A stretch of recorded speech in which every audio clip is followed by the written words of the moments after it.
Simon Kidston, welcome back to Canary Networks. Thank you. Thank you very much for being here today. Before we get into the big story about why Genex is doing amazing things, for those who don't know about you, can I have that sort of 30-second summary? What are you all about? Why do you exist? So Genex Power is all about renewable energy generation and energy storage. We're developing two projects on the one site in North Queensland. The first stage is 50 megawatts of solar, and the second stage is a pump storage hydro project that will be integrated with another solar farm. So there's lots of news in the moment about energy security. You know, there's closing of coal power stations, there's blackouts because of renewables. Tell me about how you play into that story and why actually there's a good news around what you're doing. The market is in desperate need for a very efficient battery or energy storage. Our pump storage hydro project is a giant water battery. It can store power and release that power when it's required. So for example, when the wind's not blowing or the sun's not shining, our hydro project can generate power into those price environments. So there's a lot of news flow around investment into Snowy River, which I believe is another pump storage cell. Right? How have you gone about getting funding from both regional and central government, given that you are in this hot area? So the government has realised that energy storage is critical, and they've identified pump storage hydro as the ideal solution to those issues. So the government's supporting Snowy Hydro, and they're supporting our project to deliver what the market needs, which is a very efficient, low-cost storage option. Give me a context of scale. How big is what you're doing in comparison to other projects in Australia? Our project, our pump storage project, is 250 megawatts, and that is ideally suited for the market we operate in Queensland. The Snowy Hydro project is 1,500 megawatts, and they're contemplating an expansion of that project over the next 2 or 3 years.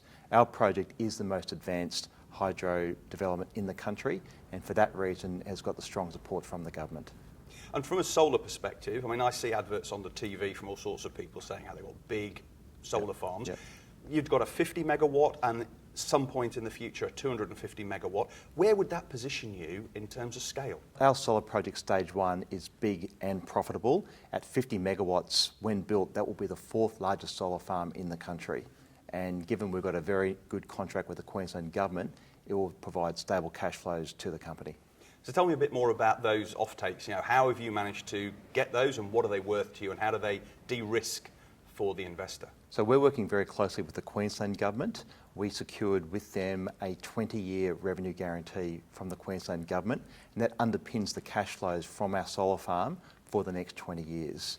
We're now in discussions with the Queensland government to potentially extend those arrangements for our growth plans. We'll have a lot more to say about that later in the year. Lots of good stories, lots of funding.